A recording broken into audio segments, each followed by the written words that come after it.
الحمد لله الذي أعلى منزلة المؤمنين بكريم خطابه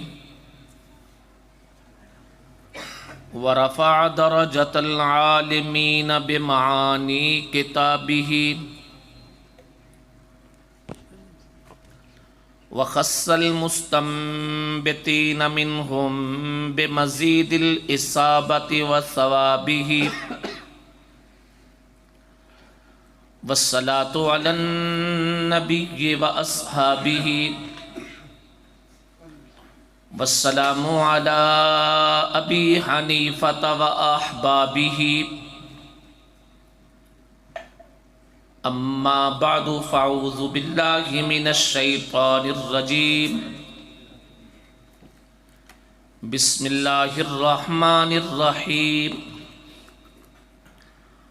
ونزع الموازين القسط ليوم القيامة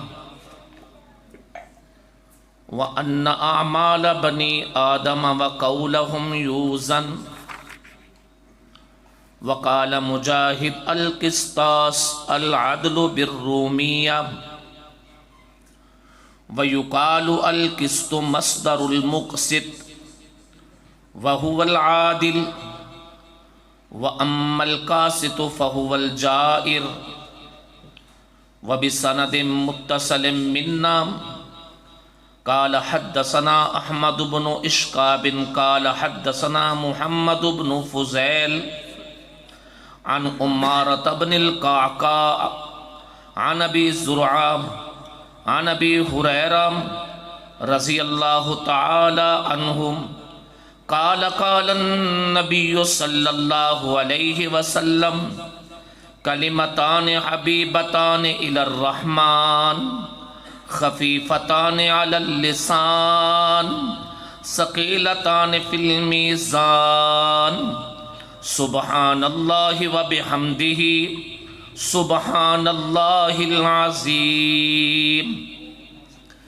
سبحان ربك رب العزة عما يصفون وسلام على المرسلين والحمد لله رب العالمين اللهم صل على سيدنا محمد وعلى آل سيدنا وعلى آل سيدنا محمد وبارك وسلم ثم صل عليه. معزز سامعین اور پردہ نشین خواتین اسلام، میری بیٹیاں، میری بہنیں، میری مائیں، انتہائی سعادت اور مبارکبادی کا موقع ہے کہ آج ہم اس محفل کا حصہ بنے جس میں حدیث شریف کی اہم ترین کتاب بخاری شریف کی تکمیل ہو رہی ہے. مبارکباد کی مستحق ہیں تکمیل کی سعادت پانے والی بیٹیاں، ان کے اساتذہ اور جامعہ عبداللہ بن مسعود کے محتمم صاحب، تمام معاونین اور بستی والے. دعا ہے کہ رب تعالی اس گلشن کو، اس جامعہ کو آباد و شاد رکھے اور اس کی خوشبو سے چار دانگے عالم کو معطر فرمائے. تکمیل کے اس بابرکت موقع پہ میں 3 باتیں عرض کروں گا. ایک بات کا تعلق پڑھنے والی بچیوں کے سبق سے ہے اور ایک بات کا تعلق فارغ ہونے والی بیٹیوں کو نصیحت سے ہے اور ایک بات کا تعلق آپ دوستوں سے ہے. جہاں تک سبق کی بات ہے اختصار کے ساتھ سب سے پہلے تو میں اپنی بچیوں کو یہ عرض کر دوں کہ حدیث مبارکہ میں یہ جو آخری سبق ہم کسی بزرگ سے یا کسی دوسرے استاد سے پڑھتے ہیں، اس کا مطلب قطعاً یہ نہیں کہ جس استاذ نے پوری کتاب پڑھائی ہے اسے یہ آخری سبق نہیں آتا، لہذا یہ آخری سبق کسی بڑے استاذ سے پڑھا جائے، اور نہ اس کا یہ مطلب ہے کہ پوری کتاب تو آسان ہے لیکن یہ جو آخری سبق اور آخری حدیث ہے یہ انتہائی مشکل ہے، لہذا ہمارا استاذ اسے حل نہیں کر سکے گا، ہم کسی اور استاذ کو بلائیں اور وہ آ کے اس حدیث مبارکہ کی تشریح کرے۔ بلکہ یہ جو کسی استاذ سے آخری سبق پڑھنے کا عمل ہے یہ ایک نسبت حاصل کرنے کے لیے ہوتا ہے،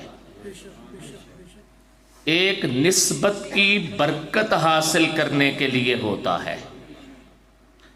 دنیا میں بہت ساری چیزیں معزز ہوتی ہیں صرف نسبت کی وجہ سے۔ یہ لکڑی یہ معزز ہے نسبت کی وجہ سے، اس مسجد کے اندر لگی ہوئی اینٹیں معزز ہیں نسبت کی وجہ سے کہ وہ ایک نسبت کے ساتھ جڑ گئی، محترم ہو گئی۔ اس کتاب کی جلد ہوئی ہے یہ گتا، جلد ساز نے گتا کے کاٹن سے کاٹ کے اس کے ساتھ جوڑا، لیکن یہ محترم ہوا ہے نسبت کی وجہ سے۔ تو حدیث مبارکہ میں ایک عمل ہے نسبت کا کہ سند جو حدیث پڑھنے کی ہے وہ کسی نسبت سے بڑے بزرگوں تک پہنچ جائے۔ میں خود بہت چھوٹا ہوں، بہت چھوٹا ہوں، علم کے اعتبار سے بھی عمل کے اعتبار سے بھی بہت چھوٹا ہوں، لیکن حدیث مبارکہ پڑھنے کی نسبت میری بہت اونچی شخصیت سے ہے۔ خود بہت چھوٹا ہوں لیکن میں نے حدیث مبارکہ بخاری شریف پڑھی ہے، امام اہل سنت استاذ المحدثین حضرت مولانا شیخ محمد سرفراز خان صفدر رحمہ اللہ تعالی سے، اور انہوں نے بخاری شریف پڑھی ہے شیخ الاسلام حضرت مولانا سید حسین احمد مدنی رحمہ اللہ تعالی سے۔ حضرت سید حسین احمد مدنی نے حدیث مبارکہ پڑھی ہے شیخ الہند حضرت مولانا محمود الحسن سے۔ حضرت شیخ الہند مولانا محمود الحسن نے حدیث مبارکہ پڑھی ہے حجت الاسلام بانی دارالعلوم دیوبند مولانا محمد قاسم نانوتوی سے، فقیہ امت مولانا رشید احمد گنگوہی سے، اور انہوں نے حدیث مبارکہ پڑھی ہے حضرت شاہ اسحاق سے۔ انہوں نے حدیث مبارکہ پڑھی ہے حضرت شاہ عبد الغنی سے۔ حضرت شاہ عبد الغنی نے حدیث مبارکہ پڑھی ہے حضرت شاہ عبد العزیز محدث دہلوی سے۔ حضرت شاہ عبد العزیز محدث دہلوی نے حدیث مبارکہ پڑھی ہے حجت الاسلام حضرت الشیخ شاہ عبد الرحیم المعروف شاہ ولی اللہ محدث دہلوی سے رحمہم اللہ تعالی۔ اور انہوں نے حدیث مبارکہ پڑھی ہے الشیخ طاہر مکی سے۔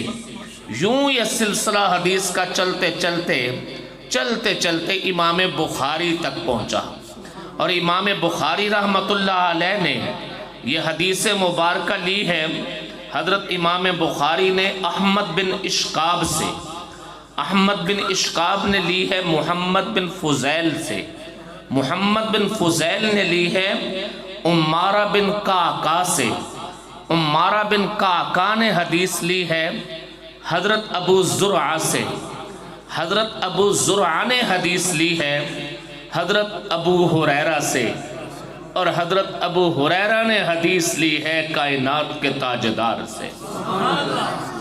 تو یہ اس سلسلے کے ساتھ جڑنا ہوتا ہے۔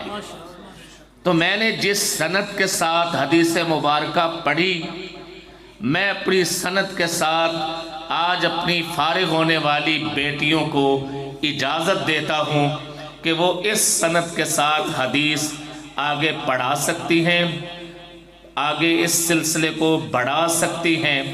اس سند کی برکت سے وہ صرف ایک واسطہ سے شاگرد بن گئی ہیں امام اہل سنت کی، حضرت شیخ مولانا محمد سرفراز خان صفدر، اللہ پاک کروٹ کروٹ کروٹ کروٹ ان کی قبر پہ کروڑوں رحمت نازل فرمائے۔ یہ تو ہے سند۔ علماء مجھ سے سینئر ہیں، میں بہت چھوٹا ہوں، میں بہت چھوٹا ہوں۔ البتہ جو حضرات علماء تشریف فرما ہیں جن کی نسبت یا جن کی سند حضرت امام اہل سنت کی طرف سے نہیں ہے، انہیں اجازت ہے، انہیں اجازت ہے۔ اور مجھے یہ حدیث کی سند حضرت شیخ رحمۃ اللہ علیہ کے علاوہ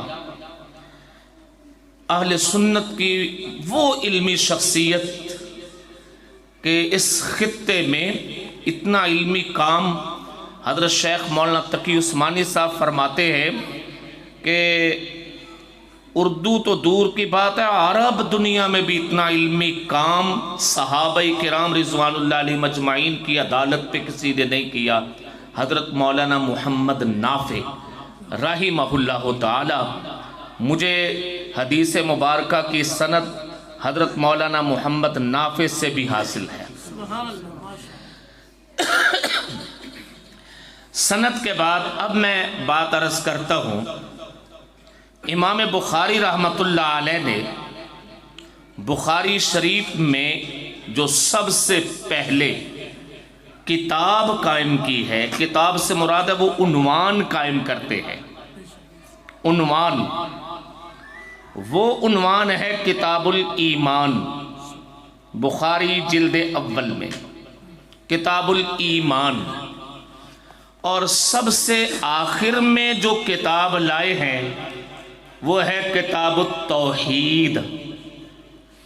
یہاں سے اشارہ دے دیا کہ ایمان کی بنیاد توحید پہ آخر تک قائم رہنا ہے۔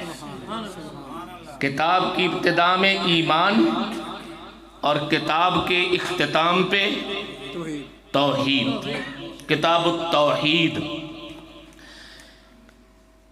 اور پھر حدیث مبارکہ میں سب سے پہلی حدیث امام بخاری جو لائے ہیں، اس حدیث مبارکہ کا تعلق ہے نیت سے۔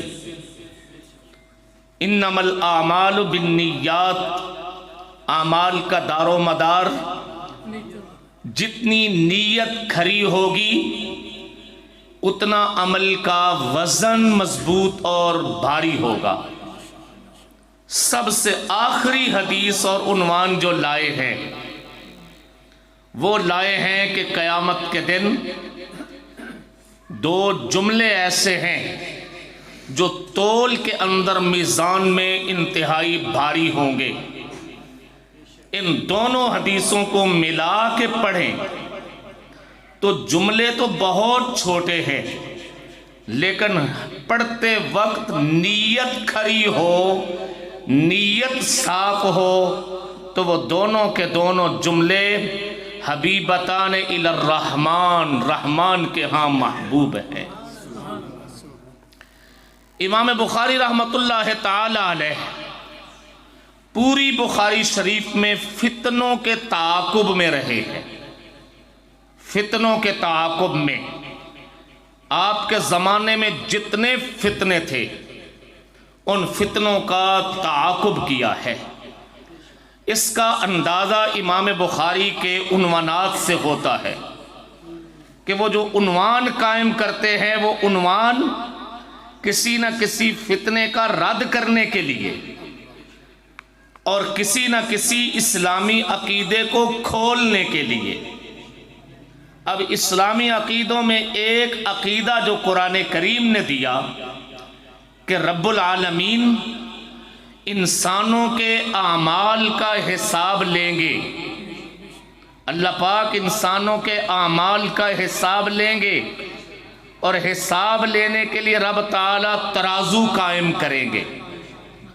اس زمانہ میں کئی فتنے تھے، ان فتنوں نے یہ سوال کھڑا کر دیا اللہ کو ترازو کی ضرورت کیا ہے، اللہ پاک کو تول کی ضرورت کیا ہے، لہذا قیامت کے دن کوئی ترازو نہیں ہوگا، کوئی تول نہیں ہوگا۔ تو امام بخاری رحمۃ اللہ علیہ نے آخر میں عنوان یہ قائم کیا ہے، باب قائم کرتے ہوئے وقول اللہ، باب قول اللہ ونضع الموازین القسط لیوم القیامہ، ہم قیامت کے دن انصاف کا ترازو قائم کریں گے۔ پھر آگے وَأَنَّ أَعْمَالَ بنی آدم، اولاد آدم کے اعمال، وَقَوْلَهُمْ، اور اولاد آدم کی باتیں، یعنی قول بھی اور فعل بھی، یہ دونوں کے دونوں تولے جائیں گے، دونوں کا وزن ہوگا۔ اس لیے مسلمان کو ہر وقت اپنی بات پہ بھی کنٹرول رہنا چاہیے۔ وہ جملہ مشہور ہے، پہلے تولو پھر بولو، کیونکہ جو بولو گے پھر وہ تولا جائے گا۔ پہلے تولو پھر بولو، کیوں؟ جو تم بولو گے پھر وہ اللہ کے ترازو میں تولا جائے گا، لہذا پہلے ہی تول کے بولو، پہلے ہی تول کے بولو تاکہ گھاٹے کا امکان نہ ہو۔ ایک دکاندار سودا دیتے وقت اگر تول کر نہ دے اور یوں کہے کہ میں کچھ گھٹا لوں، تو جب اگلا خریدار تولے گا تو اسے شرمندگی ہوگی کہ نہیں ہوگی؟ شرمندگی ہوگی۔ یہ پہلے ہی اپنا تول کھڑا رکھے اور اسے کہہ دے کہ گھر جا کے بھی تول لینا، کوئی فرق نہیں آئے گا۔ تو انسان کے اعمال بھی اور اس کے اقوال بھی تولے جائیں گے۔ لفظ استعمال کیا ہے قرآن کریم نے، منازع الموازین، موازین یہ میزان کی جمع ہے، میزان ترازو کو کہتے ہیں۔ اس سے پتہ چلتا ہے کہ کئی ترازو ہوں گے، کئی۔ اہل علم نے ایک معنی یہ کہ ہر بندے کا ترازو الگ الگ اللہ قائم کریں گے۔ عبد الواحد رسول نگری کا ترازو یہ، مولانا نوید صاحب کا ترازو یہ، فلاں صاحب کا ترازو یہ۔ اور دوسرا معنی یہ قائم کیا منازع الموازین، اعمال کے ترازو الگ الگ ہوں گے۔ نماز کے لیے ترازو الگ ہوگا، روزے کا ترازو الگ ہوگا، حج کا ترازو الگ ہوگا، زکوٰۃ کا ترازو الگ ہوگا۔ جس طرح دنیا میں ترازو الگ الگ ہوتے ہیں، سونا تولنے کا ترازو الگ ہے اور پتھر تولنے کا ترازو الگ ہے، ہیرے تولنے کا ترازو الگ ہے اور گندم تولنے کا ترازو الگ ہے۔ دنیا میں جب یہ ترازو الگ الگ ہیں تو رب تعالیٰ نے قیامت کے دن بھی اعمال کے ترازو الگ الگ رکھے۔ اس ترازو میں حج تلیں گے، اس ترازو میں نمازیں تلیں گی، اس ترازو میں روزے تلیں گے، اس ترازو میں زکوٰۃیں تلیں گی۔ یوں اللہ پاک میزان قائم کریں گے۔ کچھ لوگوں نے کہا جو ہر بات کو عقل کے ترازو پہ، عقل کے اوپر پرکھتے تھے، یہ تو مولویوں کی گپے ہیں، بھلا اتنے بڑے ترازو کیسے آئیں گے؟ اور ترازو کے تو دو پلڑے ہوتے ہیں، اتنے پلڑے کہاں سے لائیں گے؟ علماء ہر زمانے میں جواب دیتے آئے، لیکن آج کی سائنس نے بتا دیا کہ ترازو کے دو پلڑے ہونا بھی ضروری کوئی نہیں۔ کیا خیال ہے دکانداروں کے پاس جو ترازو ہے کمپیوٹرائز، اس کے دو ترازو، اس کے دو پلڑے ہوتے ہیں جی؟ تو آج کی سائنس نے ایک بات واضح کر دی کہ ترازو ہو لیکن اس کے لیے دو پلڑے ہونا بھی ضروری نہیں، اور یہ بھی واضح کر دیا کہ ترازو ہو اس کے لیے بڑا ہونا بھی ضروری کوئی نہیں کہ وہ بہت بڑا ہی ہو۔ بڑے بڑے کنٹینر وہ تول رہے ہیں اور انہیں تولنے والے ایک چھوٹا سا پرزہ ہے۔ تو اس لیے اللہ پاک نے جب فرمایا کہ ہم میزان قائم کریں گے تو ایسے چکروں میں پڑنے کی ضرورت نہیں کہ وہ کیسا ہوگا، کون اس ترازو کو پکڑے گا۔ تو فرمایا کہ یہ لفظ وَنَضَعُ الْمَوَازِينَ، میزان قائم کریں گے۔ لفظ میزان پہ وقال مجاہد، بہت بڑے مفسر ہیں، امام مجاہد حضرت عبداللہ بن عباس کے شاگرد ہیں، وہ فرماتے ہیں القسطاس، لفظ قسطاس یہ العدل بالرومیہ، رومی زبان کا لفظ ہے جس کا معنی ہے انصاف۔ وَيُقَالُ وَالْقِسْطُ مَصْدَرُ الْمُقْسِطِ وَهُوَ الْعَادِلُ، اور عدل کرنے والے کو کہا جاتا ہے۔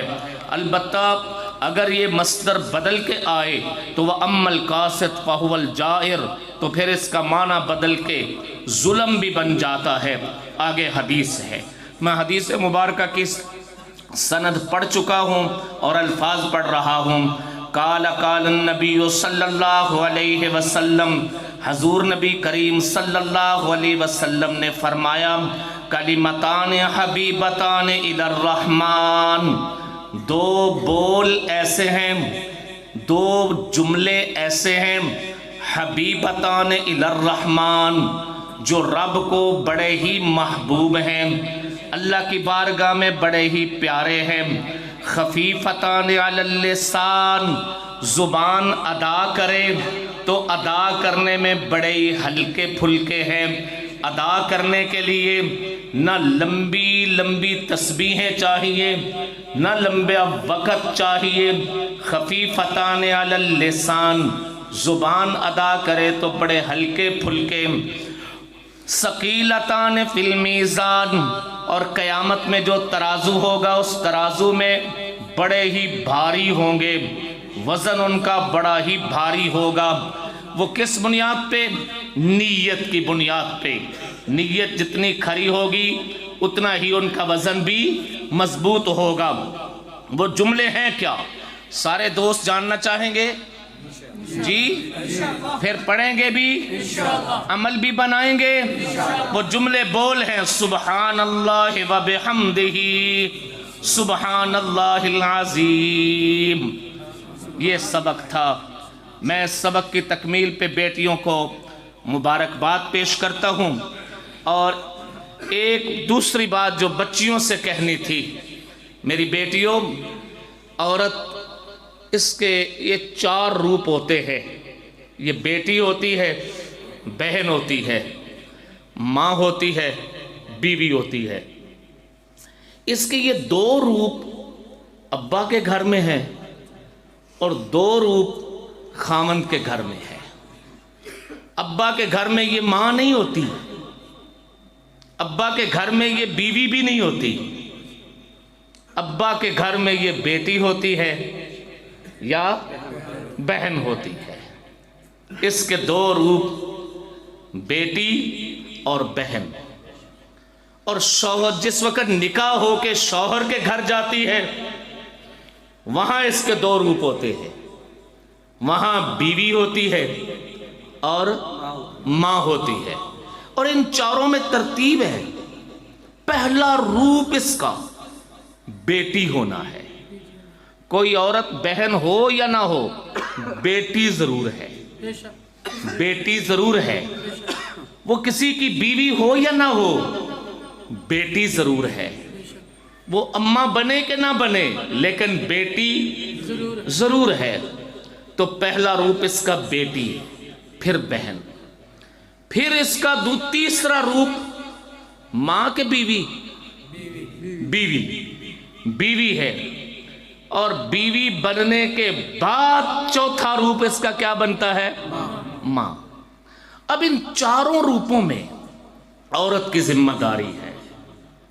میری بیٹیوں، آج آپ فارغ ہوئی ہو، آپ کی زندگی کے دو روپ ہیں ابھی، آپ بیٹی ہو، آپ بہن ہو۔ آپ کے والدین کی خواہش ہے کہ ہم اپنی بیٹیوں کو اب بیاہ کے ان کے گھر آباد کریں، پھر آپ بیوی بنو گی، ماں بنو گی۔ تو جب عورت ابا کے گھر میں ہو، بیٹی ہو، بہن ہو، تو دو چیزیں اس کا زیور ہیں، دو چیزیں اس کا اثاثہ ہیں، دو چیزیں اس کا سرمایہ ہے۔ وہ ان دو چیزوں کو لے کے ابا کے گھر سے نکلے تو وہ خزانہ لے کے گئی ہے، وہ دولت لے کے گئی ہے۔ وہ اپنے ابا کے گھر سے یہ دو دولتیں لے کے نکلی تو مالدار بن کے گئی۔ وہ دو چیزیں کیا؟ ایک چیز ہے حیا۔ حیا، حیا مرد کا بھی زیور ہے، لیکن عورت کی تو شناخت اور پہچان ہی حیا ہے۔ حیا اس کی ردا ہے، حیا اس کی چادر ہے، حیا اس کی شان ہے۔ تو حیا سیدہ خاتون جنت فاطمہ الزہرا رضی اللہ عنہا ابا کے گھر سے سونے چاندی لے کے نہیں گئی، کنٹینر بھر کے جہیز نہیں گیا، کیا گیا؟ حیا لے کے گئی، حیا۔ اور دوسرا زیور عورت کا ابا کے گھر میں خدمت، خدمت کا جذبہ، خدمت کا شوق، خدمت کو عبادت سمجھنا، خدمت سے نہ پیچھے ہٹنا۔ بھائی کی خدمت، اماں کی خدمت، ابا کی خدمت، گھر میں چھوٹے بہن بھائیوں کی خدمت۔ اللہ کی قسم یہ اپنے ابا کے سامنے کھانا جا کے رکھے، بھائیوں کے سامنے کھانا جا کے رکھے، یہ خدمت، اس خدمت پہ فرشتے بھی رشک کرتے ہیں، فرشتے رشک کرتے ہیں، جنت کی حوریں رشک کرتی ہیں۔ اللہ نے جنت میں جو حوریں بنائی ہیں وہ حوریں خدمت کے لیے بنائی ہیں۔ حوریں رشک کرتی ہیں کہ کام تو ہمارا تھا، کاری یہ رہی ہے، ہمارا کام یہ کر رہی ہے، خدمت۔ تو ابا کے گھر میں رہتے ہوئے کتنی چیزیں زیور؟ حیا، اور دوسری خدمت۔ خدمت کرنے میں آپ کا علم رکاوٹ نہ آئے، خدمت کرنے میں آپ کی تعلیم رکاوٹ نہ آئے، خدمت کرنے میں آپ کا پردہ رکاوٹ نہ آئے۔ یہ نہیں مانا کہ پردہ اتار دو، آپ نقاب کر کے، پردہ کر کے، گھونگٹ کر کے گھر میں اگر کوئی اجنبی ہے تو خدمت کر سکتی ہیں۔ خدمت کرنے میں حضرت اسماء رضی اللہ تعالیٰ عنہ، حضرت ابو بکر صدیق کی لخت جگر، کس قدر اللہ نے ان کی شان دی۔ خدمت کرنے میں، خادمہ بننے میں، ہجرت کی راتوں میں ان کے راستے میں کوئی شے رکاوٹ نہیں بنی۔ تو خدمت کرنے میں تقوی رکاوٹ نہ آئے، آپ کی تسبیحات رکاوٹ نہ آئیں، آپ کی نیکی رکاوٹ نہ آئے کہ میں تو نیک بہت ہوں، میں کیوں ان کو پانی پلاؤں۔ آپ کا تقوی، طہارت، نیکی، ان میں سے کوئی چیز بھی خدمت میں رکاوٹ نہ بنے۔ اور جس وقت عورت نکاح کر کے شوہر کے گھر چلی جاتی ہے، اب اس کا تیسرا روپ شروع ہوا۔ تیسرا روپ ہے بیوی، اور پھر نکاح کی برکت سے اللہ پاک اولاد دیتے ہیں، اب اس کا چوتھا روپ شروع ہوا ماں۔ اب یہ روپ بھی بڑے عظیم ہے۔ تو یہاں بھی دو چیزیں اس کا زیور ہیں، یہاں بھی دو چیزیں اس کی زندگی کا اثاثہ ہیں۔ نمبر ایک، جب وہ بیوی کا روپ دھار لے تو شوہر کی اطاعت کرنا، یہ اس کا زیور ہے۔ شوہر کی اطاعت کرنا یہ اس کی زندگی ہے۔ پیغمبر کریم صلی اللہ علیہ وسلم نے ارشاد فرمایا، تین چیزیں جس شخص کو دنیا میں مل جائیں وہ انسان نیک بخت ہے، خوش قسمت ہے۔ ان میں سے ایک یہ کہ فرما بردار اس کی بیوی ہو، امرات صالحہ، نیک خاتون، نیک عورت۔ تو نیک عورت، نیک بیوی ہونا، حضرت میری ان بیٹیوں نے باب بدء الوحی کے اندر روایت پڑھی کہ پہلی وحی جس وقت پیغمبر علیہ السلام لے کے گھر آئے، طبیعت پہ گھبراہٹ تھی، سب سے پہلے حوصلہ کس نے دیا؟ بیوی نے۔ حوصلہ کس نے دیا؟ بیوی نے شوہر کی صفتیں گنوائیں، کلا واللہ لا یخزیک اللہ ابدا، اللہ کی قسم میرے سرتاج، اللہ پاک آپ کو رسوا نہیں ہونے دیں گے، لِأَنَّكَ تَصِلُ الرَّحِمِ، رشتہ داروں کو آپ ملانے والے ہیں، انت تکسب المعدوم، گرے پڑوں کے لیے کمانے والے ہیں، وَتَحْمِلُ الْكَلَّ، اور گرے ہوں کو اٹھانے والے ہیں، وَتَقْرِ الضَّيْفَ، مہمان نواز ہیں، وَتُعِينُ عَلَى نَوَائِبِ الْحَقِّ، حق کے معاملے میں لوگوں کی مدد کرنے والے ہیں۔ تو عورت بیوی کے روپ میں آ کے اس کا اہم ترین وصف ہے اطاعت۔ اور جب وہ اماں بن جائے، عورت جب اماں کا روپ دھار لے، اماں کا لباس پہن لے، اماں کی چادر پہن لے، پھر اس کا اہم ترین وصف ہے اولاد کی تربیت کرنا۔ کیا کرنا؟ الامہات یربین اولادہن، مائیں اپنی اولادوں کی تربیت کرتی ہے۔ کتنی تربیت کرے، کتنی؟ اس میں ایک چھوٹا سا واقعہ سنا کے بعد اختتام کی طرف لے چلوں۔ حضرت امیر شریعت سید عطا اللہ شاہ بخاری رحمہ اللہ تعالی خطاب فرما رہے تھے عورت کی عظمت منقبت پہ۔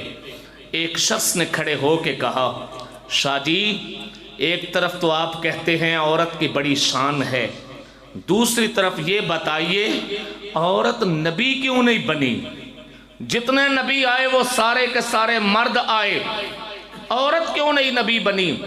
شاہ جی نے بڑا پیارا جملہ دیا، فرمانے لگے، نوجوان، عورت نبی بنتی نہیں، عورت نبی بنتی نہیں، عورت نبی جنتی ہے۔ عورت نبی کو جنم دیتی ہے، جنم۔ عورت کی کوکھ سے نبی جنم لیتے ہیں۔ اولیاء کو اللہ نے نبوت کا دروازہ تو بند کر دیا، اب کوئی عورت نبی کو جنم نہیں دے گی، البتہ اولیاء عورت کی کوکھ سے جنم لیتے ہیں، علماء عورت کی کوکھ سے جنم لیتے ہیں۔ تو یہ عورت کے 4 روپ اور 4 ذمہ داریاں ہیں۔ آخری بات آپ دوستوں سے بھی کہہ دوں، یہ حدیث شریف کی کتاب تکمیل کو پہنچی ہے، ایک سبق آپ کے لیے بھی ہے۔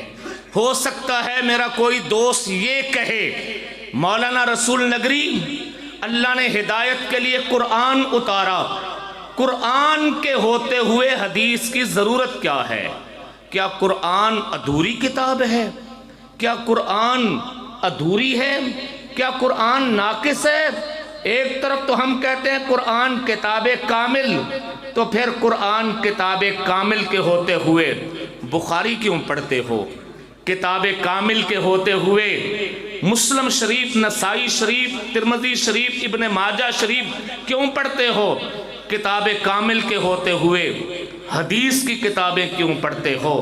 ہو سکتا ہے آپ کو کوئی اس وسوسہ میں مبتلا کرے، تو حدیث شریف کی تکمیل کے موقع پہ یہ بھی سمجھ کے جائیے، قرآن علم کی کتاب ہے، قرآن علم ہے۔ قرآن کیا ہے؟ علم ہے۔ اور صرف اللہ نے علم نہیں دیا، علم کے لیے عمل چاہیے، علم کے لیے عمل چاہیے۔ قرآن اللہ نے دیا ہے، علم ہے، اب اس علم پر عمل کیسے ہو وہ تو ہمیں بتائیے۔ عمل اللہ نے نہیں کر کے دکھانا، عمل اللہ نے نہیں کر کے دکھانا۔ اللہ نے کہا ہے نماز پڑھو، یہ نماز کا علم ہے، نماز کا علم دے دیا، سجدہ کرو۔ میرے اللہ کیسے کریں کر کے دکھاؤ، کیا اللہ سجدہ کر کے دکھائیں گے؟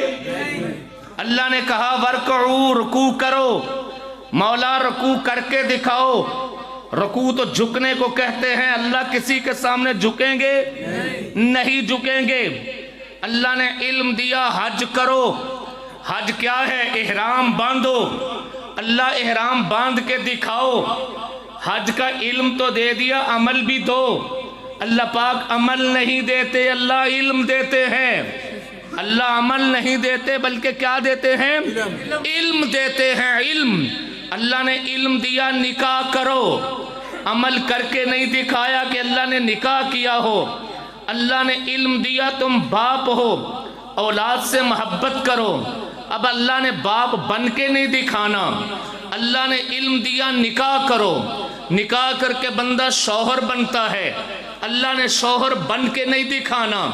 اللہ پاک نے علم دیا کہ تم زکوٰۃ دو، زکوٰۃ لو، نہ زکوٰۃ دے کے دکھانا ہے نہ زکوٰۃ لے کے دکھانا ہے۔ اللہ پاک نے علم دیا، وضو کرو، اللہ نے وضو کر کے نہیں دکھانا۔ اللہ پاک نے علم دیا، سجدہ کرو، اللہ نے سجدہ کر کے نہیں دکھانا۔ اللہ پاک نے علم دیا، رکوع کرو، اللہ نے رکوع کر کے نہیں دکھانا۔ اللہ نے علم دیا، التحیات کرو، اللہ نے التحیات کر کے نہیں دکھانا۔ اللہ پاک نے علم دیا، عاجزی کرو، اللہ نے عاجزی کر کے نہیں دکھانی۔ اللہ پاک نے علم دیا، اولادوں کی تربیت کرو، اللہ نے اولادوں کی تربیت کر کے نہیں دکھانی، کیونکہ اللہ کی اولاد کوئی نہیں۔ اللہ نے علم دیا، حلال کھاؤ، اللہ نے حلال کھا کے نہیں دکھانا۔ اللہ پاک نے علم دیا، یوں سو جاؤ، اللہ نے سو کے نہیں دکھانا۔ اللہ نے علم دیا ہے، قرآن علم کی کتاب ہے، عمل چاہیے، عمل چاہیے، قدم قدم کے لیے، پل پل کے لیے، لمحہ لمحہ کے لیے عمل چاہیے۔ مولا علم تو دے دیا، عمل بھی دے، ہمیں وہ بھی منظر دے، کوئی ہمیں رکوع کر کے دکھائے، یوں رکوع کرو، کوئی ہمیں سجدہ کر کے دکھائے، یوں سجدہ کرو، کوئی ہمیں نماز پڑھ کے دکھائے، یوں نماز پڑھو، کوئی ہمیں حج کر کے دکھائے، یوں حج کرو، کوئی ہمیں زکوٰۃ دے کے دکھائے، یوں زکوٰۃ دو، کوئی ہمیں عاجزی کر کے دکھائے، یوں عاجزی کرو، کوئی ہمیں حسن سلوک رشتہ داریاں نبھا کے دکھائے، یوں رشتہ داریاں نبھاؤ، کوئی ہمیں نکاح کر کے دکھائے، یوں نکاح کرو، کوئی ہمیں اولادوں کی تربیت کر کے دکھائے، یوں اولادوں کی تربیت کرو۔ تو رب تعالیٰ نے علم کے ساتھ ساتھ عمل کا نمونہ نبیوں کو بنا کے بھیج دیا، اور یہ حدیثیں نبیوں کے کردار کا نام ہے۔ حدیثیں کس کے کردار کا؟ نبیوں کے کردار، نبیوں کے اقوال، نبیوں نے کچھ کہہ کے کچھ کر کے انسانوں کو علم کا عمل دے دیا، کہ وہ عمل علم ہے، قرآن علم ہے، اور حدیث اس علم کا عمل۔ قرآن علم ہے اور حدیث اس علم کا بولیے یہ کیا ہے؟ عمل ہے۔ تو اس لیے حدیث کا دامن کبھی نہیں چھوڑنا۔ انہی گزارشات کے ساتھ پھر مبارکباد پیش کروں گا۔ اللہ پاک اس گلشن کو آباد و شاد فرمائے۔ میرے عزیز، میرے چھوٹے بھائی، میرے شاگرد مولانا انتظار احمد عثمانی صاحب آپ کی جانی پہچانی شخصیت ہے. یہاں تشریف فرمائے مولانا، میرے پاس آ جائیں. یہ مولانا ہمارے بچوں کی طرح ہیں، تو ان کا بھی بیان ہوگا. آپ جتنی محبت جتنے پیار سے اس درس میں شامل رہے ہیں تو مولانا کا بیان بھی اتنی محبت سے سنیں گے نا انشاءاللہ. السلام علیکم.